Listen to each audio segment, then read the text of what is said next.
Hey everyone, my name is Chelsea. And I'm Daniel. Welcome to Little Mountain Ranch. We are really happy to have you here with us today. We are going to share with you a complete ranch tour. We're going to try to leave nothing out. We'll also introduce you to our animals, and then we'll hike all the way up to the top of Little Mountain and show you the spectacular view from up there. And by hike, you mean quad. Right? Well, we'll be quadding. We'll be like hiking a little bit. We'll hike to the quad. Okay, we'll hike to the quad and then we'll quad up and then we'll, right. Before we get into the tour, I wanted to share with you that my cookbook is now available over on my website. We have the digital version available right now, and we will have a print version available in a few weeks' time. We are so happy with the way that it turned out. It's beautiful. I'm very proud of it, and it's very exciting to me that I'm able to share all of these old family recipes with all of you. So we'll put a link for that down in the show notes for you, and you can go over and check that out if you are interested. The second thing that we want to share with you, which I am so excited about because I have poured my heart and soul into it, is our membership community, and I will put links to this down in the show notes for you if you would like to check it out. On the membership community, I have monthly topics. So the month of May is gardening. All the content that I'm sharing this month is gardening related. I have written 5 comprehensive guides, and these guides are all printable, and I have made them printable in both color and black and white just to make it easier for you if you would prefer not to use all of your printer ink, or you can just look at them online. There's also a forum to directly interact with me and the other community members to ask questions related to that month's content or anything else related to homesteading and homemaking. And then of course there's extra videos and blog posts as well. In the Plus membership, you get a free digital copy of our cookbook along with a monthly Zoom meeting with myself and the other Plus members. I'm really looking forward to that. That's going to be so much fun to be able to interact directly with you guys. And if you're interested in any of this, we would love to have you over there. Like I said, it's something that I've really put my heart into, and I'm really proud of the content that we have created. So I'll put a link for you down below, and hopefully we'll see you over there. I wanted to add this, all this extra content that we're creating on other platforms does not in any way impact the content that we're going to be creating here. So if the membership community isn't something that interests you, but you'd still like to see content from us, definitely stick around this channel because we're going to be sharing just as much content as we always have here, as well as over on Instagram. Dan is going to be sharing all the parts of the ranch that are his favorite, and I am going to share all of mine. And then of course, we'll give you an overview of the entire thing as well. You know what? We're close to the cabin now, so let's start over here. Sounds good. Okay. It is such an absolutely gorgeous day out, and we've had rain the last couple of days, which has greened everything up beautifully. So happy about that. So this building behind us here, we've shown you before, this is the little cabin that was built in the 1960s that we are going to be fully restoring or renovating. I guess we're not restoring it because we don't know what it looked like originally. I don't think it's ever been finished. Yeah, I don't think it's ever been finished. We're going to start by finishing the inside. Exactly. That'll be step 1. Yeah, so we're going to get the inside finished by the end of this month. June 1st is kind of our completion date. It's a really tiny building at only around 150 square feet, but with the loft that we're going to put in it, I think it's going to be the perfect place for company. And Some of you guys mentioned in the comments that you're looking for a sort of reference so you can visualize better how the layout of the property is. So I am going to try and we have an old drone. I'll try and get that functional. It's plugged in and charging right now. We haven't used that in years. No. But I will see if we can get some footage with that. Right now, basically, we're on the southeast corner of the property. And so all of the property is above us and in this direction. And we will head that way and give you guys a tour shortly. I'm not going to do an inside tour today of our house. I am going to give you guys a comprehensive tour with the goal of working towards self-sufficiency. We have some really cool and unique ideas and things happening right now. So we'll put together content on that later this week. And that'll give you a chance to see the inside of the house at that point. Totally. And as we progress on that project towards completion, we'll review it again. And give you guys a full tour of it. I'm excited about that. So where we are right now, like I said, we're just right by the house. The little cabin is right behind us here. And then down over this way, we have my garden, the greenhouse, the high tunnel, the root cellar, and all of that is down here. Dan's shop, the barn, and the chicken coop over this way. So this is kind of the main area, kind of the heart of the ranch, I guess you could say. And it's about 10 acres that we use kind of daily here on the ranch. And the rest of the land is pasture and hayland. This building, we always get comments on because it's such a cool old building. We were told it was originally an ice house, but sadly it is rotting. It was buried down below the ground level. I don't even know how long ago, and the bottom logs along this side are totally rotten. This building is chinked with mud and newspaper. The newspaper, when you pull it out and unravel it, is from the 20s and 30s, so it's almost 100 years old. We do want to preserve it. We'd like to rebuild it into a guest cabin. So just as a matter of preserving it, we're probably going to dismantle it and mark all the logs so that it can be rebuilt and anything that's rotten can be replaced. Mm-hmm. And the other thing about it is it does sort of clutter up this part, just the location of it, this area of our property, and it blocks the view going down into the playground and the lawn area from up at the house. So we actually want to move this cabin up over just into some other scenic spot where it will have a beautiful view for our guests. Sure, you guys can give us ideas as we go up the property. Yeah, where this should go. Maybe on top of the property would be. Oh my gosh, that would be my dream. We're just going to kind of share the walk down to Dan's shop before we get into the shop. The shop's a mess, you guys. I'm not going to show you too much of the shop. But not too much of give the you a inside peek. of the shop. So down over this way is my forest garden. This is a perennial food forest where I have my fruit trees and all my berry bushes, medicinal perennials and all of that planted in here. And then in behind that is one of our hay fields. And over this way, like I mentioned from up there, is my greenhouse and my high tunnel. And then our kids' playground area is right here. Sure. And everything you see here, this is all additions we put in. The forest garden, probably double the size of the garden or triple. Triple probably, We tripled the size of the garden, both greenhouses and the playground. These are all things we added early on, I would say, to make it functional and suitable for our I know family. I did the forest garden. I actually have the whole build of the forest garden on my channel, and that was 5 years ago. And then we built that greenhouse 6 years ago. The high tunnel was a couple of years ago, so it's just each year we add to what we're doing here. I'll leave this one to you. This is your domain. Sometimes in the comments you guys will say that there is, you've noticed lots of equipment come in and out. That's because I'm a mechanic by trade.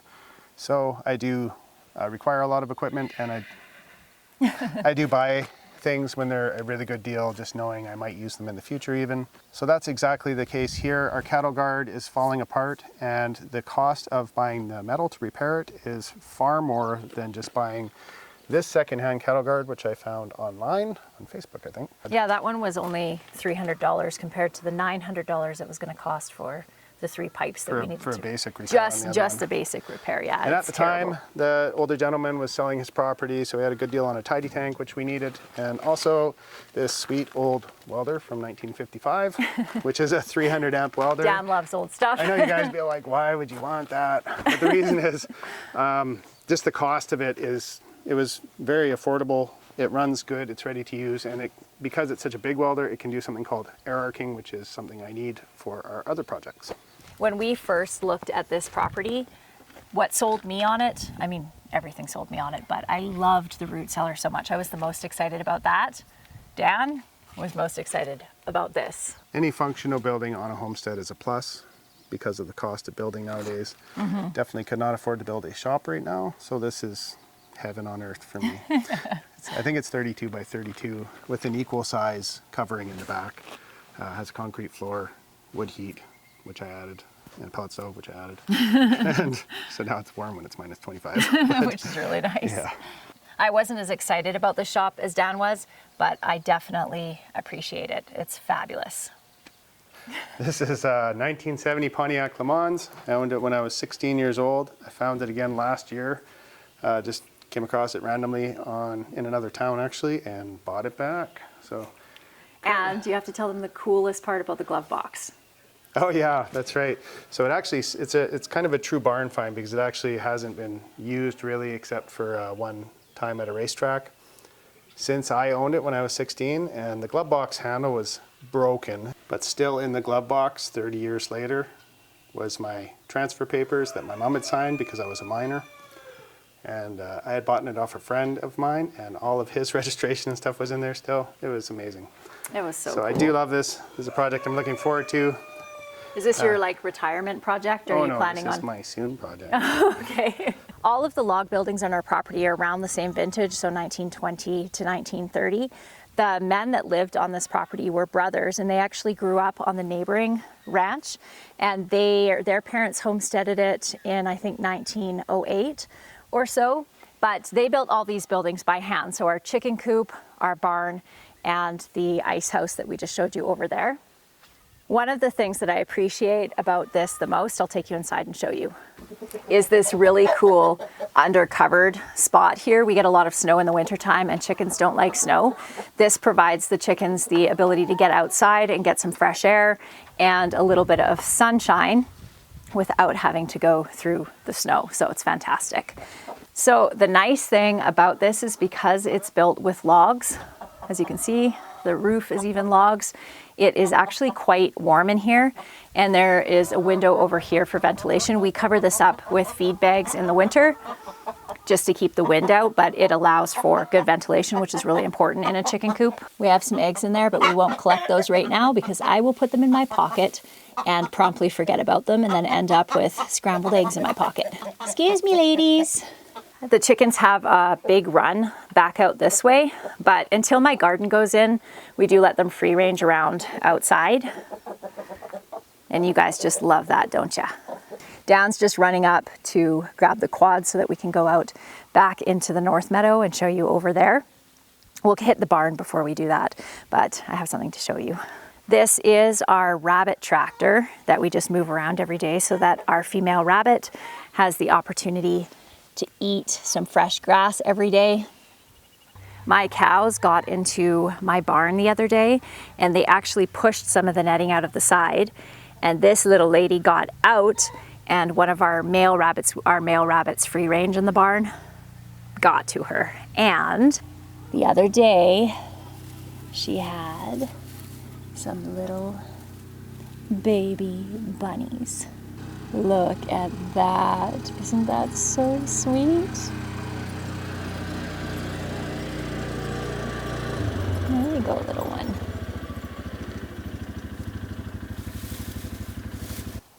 We were not planning on having any more bunnies, but I have to tell you, my kids are absolutely thrilled about it. Dan's just putting some gas and oil into the quad, so I'm going to chat with you a little bit about this beautiful barn. It is so lovely. So the original barn, the log part that you can see on the inside, that was built again from 1920 to 1930 in that decade. And then the overhang was added on in the 1980s. And I am so grateful that they did that because we store hay under this undercovered area, equipment, our grain. We also have areas that we have our animals in so they can be undercover. And it is just absolutely fabulous. Plus, it is a really beautiful building. The area that you can see out the front of the barn, we built this a couple of years ago for our pigs, but we're actually getting out of pigs. So we are going to, once our pigs are gone in the next couple of weeks, we're going to clean this pen up, let the grass grow up in it, and then we're going to move our sheep in here. And this will be where they stay at night. We do have coyotes and wolves in the area, so they can't be out on pasture at night, and this will keep them nice and protected. As far as the livestock on our property goes, we still have the pigs, but we won't in a couple of weeks. We have some ducks, we have our chickens, we're going to be raising meat birds and turkeys this year. We have the rabbits, which are my children's pets. We have a couple of horses, and we have our dairy cows. We have 3 cows that are going to be calving, 2 of them next month, and then 1 probably in December or January. Outside of that, that is all the livestock we have here right now, and that feels like a really manageable number of livestock. We talked in a previous video about how Dan and I really hit a state of burnout with the ranch, and we actually really considered selling it. But with all of this kind of restructuring we're doing around picking and choosing the projects that we feel are most important, and downsizing our livestock has made everything feel much more manageable and has brought some of the magic and the excitement back into our homestead.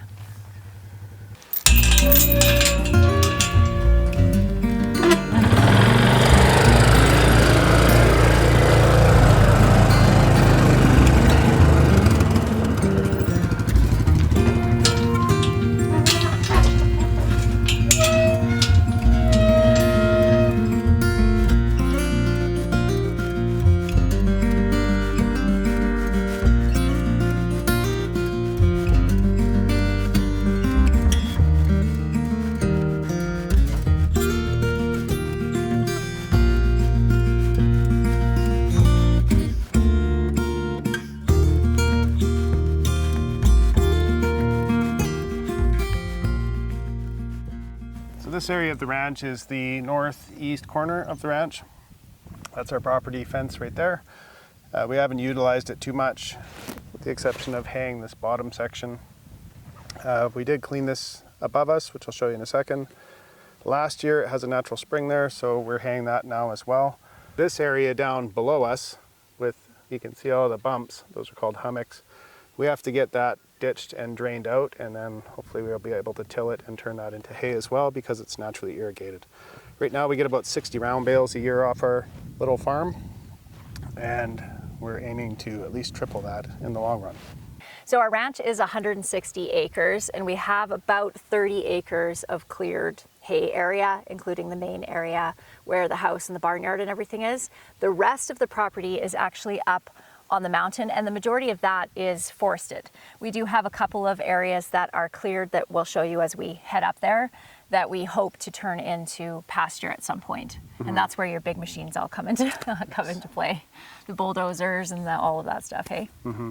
Hey, Dan, look, there's leaves on the trees. That's beautiful. The aspen are always the first to leaf out here. I don't know if you guys can see that, but there's leaves coming out on the trees over there. This is my favorite time of year. I just love it so much. Our future plans include utilizing anywhere that is plateaued on the ranch and turning it into pasture, and possibly areas for future homes or buildings or cabins for our kids or whatever. So one of the areas is right behind us. We have about a 20-acre plateau, which we logged 6 years ago. Yeah, I think so. 2017. And so it's basically, it's kind of primed to be cleared now once we get our bulldozer together and running. And that's where that big welder comes into play, because because you're going to need to use it for that. And then there's a few other areas, including the top of Little Mountain, which are nicely plateaued, which will turn into pasture in the future.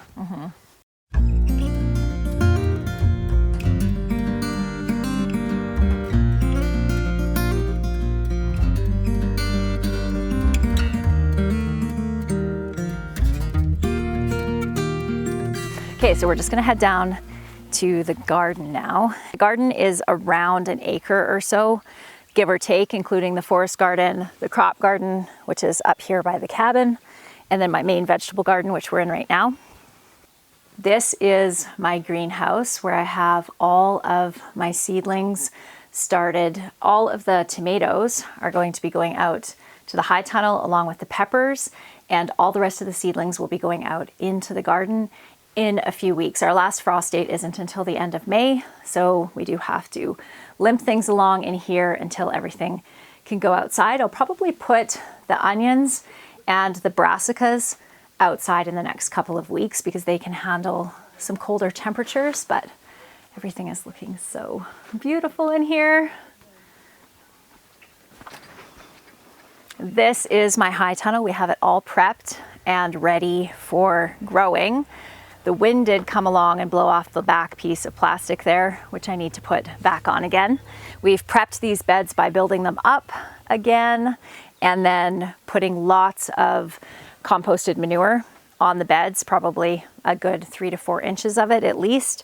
And then we've put sedge grass hay on the top. The nice thing about sedge grasses is they don't have a ton of seed in them like regular hay, so they're pretty safe to use for mulch. Going to be planting in here very soon.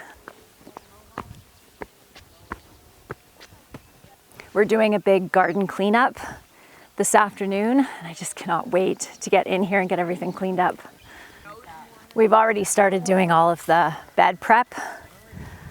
Oh my goodness, so close. This is the root cellar. When we first came to look at this place and I saw this root cellar, that was basically at that point I said, we need to buy the place, right, Dan? I was like, this is where it's all at. I love this root cellar so much. Ooh, it's so cold in here. It's amazing how much colder it is in here. Like, you can see my breath. Super excited about the fact that all the potatoes in here have not started sprouting yet or anything. They're still super firm. So that is a very good thing because I am going to be using these to plant this year. I did my own seed potatoes this year, which is wonderful. I'm so glad it worked out. And then I still have quite a few carrots in here, but the carrots are starting, these are just little tiny ones, but they're even still firm. Usually the smaller ones get soft faster, but they are starting to sprout a little bit. So I think what I'll probably do is cook these up and freeze dry them. These are golden beets and they're just starting to get a little bit soft right now. The root cellar did really well this year. The only thing that it didn't store well was my cabbage at the beginning of the fall because we had a really warm autumn and it just didn't get cool enough in here for storage, but it is doing amazingly well now. This is an old school root cellar dug out right into the soil, so it's basically just a big cave. And then back in the 80s when they were doing upgrades on the property, they did put a concrete roof on here on these sonotubes that you can see over here. These big sonotubes with the concrete footers holds everything up. It makes me feel a lot safer being in here.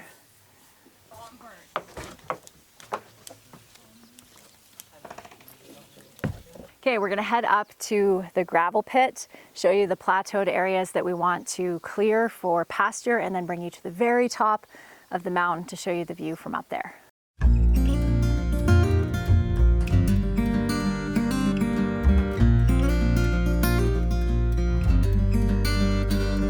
This is the pasture that Dan was talking about that was right above the north hayfield that we showed you. And this is one of the pasture areas that we want to level out and make into hayfield. This is another one of the plateaued areas that we would love to turn into some either summer pasture or hayfields. It's beautiful up here, isn't it?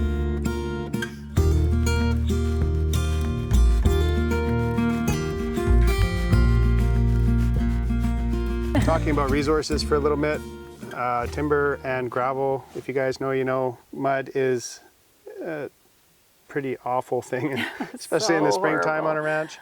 So this ranch did not have gravel and there is not a good gravel pit close by. So the cost of fixing up our driveway and putting in roads and infrastructure, etc., was going to be profound for us. So Chelsea and the kids early on were looking for gravelly patches as they hiked and stuff, and we found a few in the first few years and they were duds. They didn't turn out when we actually brought the backhoe in and dug them. This one, on the other hand, turned into a wonderful gravel source. Yeah, so I was hiking with the kids up here to go up to the top of the mountain one day a few years ago, and we went up this spot. Obviously there wasn't this huge hole here. It was a little bit of a cliff spot, and as I was walking up I looked down and I saw gravel, and so I dug down a little bit and saw that it was really nice gravel. So I excitedly told Dan, and he came up here with his equipment, and this is what we got. Ta-da, here we are. Probably it's amazing. 150 loads later. Yeah, exactly. And it's never ending, it seems. It's beautiful gravel. And just show you guys something quickly. I've added some road in to get to the next plateau on our property, and we're going to terrace this gravel pit right up this area. We're going to level it out so it's, you know, in say 8-foot heights on a slope as opposed to like a 20-foot straight up and down bank. Dan had his equipment in here. It was starting to get dangerous pulling anything off the side, so he actually filled this back in a little bit by pulling more down, but now with the terraces going up, it'll make it way safer, and hopefully we'll find some more of that really nice gravel that was in here. Which layer was it? All the stuff at about the layer where you are, about 4 feet above your head, is beautiful. Right there, yeah. It's beautiful. It's just clean, small pebbles and sand. This was basically like finding a gold mine for a farmer. It was amazing. Totally. So grateful. So we are going to head up next.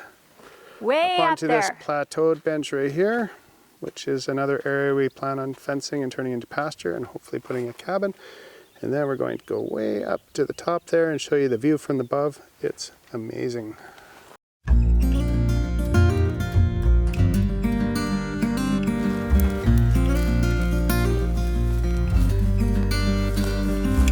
That is quite the view.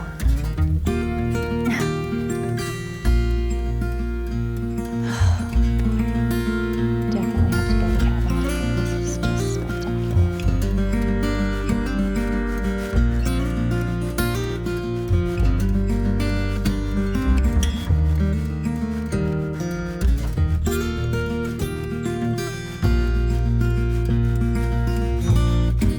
for a point of reference for you guys, looking down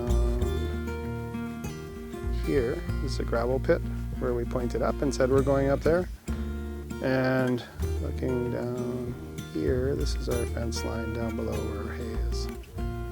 Runs this way. And our house is somewhere around there, but you can't see it through the trees.